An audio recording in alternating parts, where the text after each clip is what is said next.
નમસ્કાર ખેડૂત ભાઈઓ, સ્વાગત છે તમારું ફ્રેન્ડ ઓફ ખેડૂત નામની યુટ્યુબ ચેનલમાં।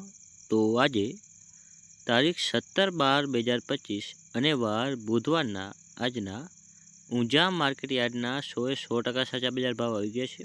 તો ચાલો તેના પર એક નજર મારી લઈએ, પરંતુ તે પહેલાં જો વિડીયોમાં પહેલી વાર આવ્યા હો તો વિડીયોને એક લાઇક કરો, ચેનલ સબસ્ક્રાઈબ કરી ઘંટી નોલ પર સિલેક્ટ કરી નાખો, જેથી આવા જ ઊંઝા માર્કેટ યાર્ડના બજાર ભાવના વિડીયો અમે સૌથી પહેલાં તમારા સુધી પહોંચાડતા રહીશું। તો ચાલો શરૂ કરીએ।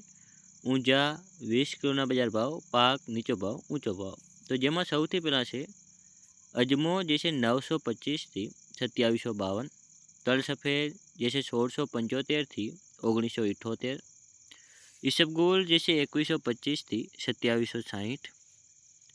આગળ છે રાયડો જે છે 1291થી 1320, જીરું જેનો નીચો ભાવ રહ્યો હતો 3400 અને ઊંચો ભાવ રહ્યો હતો 4350, મેથી જે છે 1011થી 1065। પછી છેલ્લે છે ધાણા જે છે 1675થી 1675, સુવા જે છે 1484થી 1652 અને વરિયાળી જે છે 1131થી 4200। તો આ હતા આજના ઊંઝાના બજાર ભાવ। ધન્યવાદ।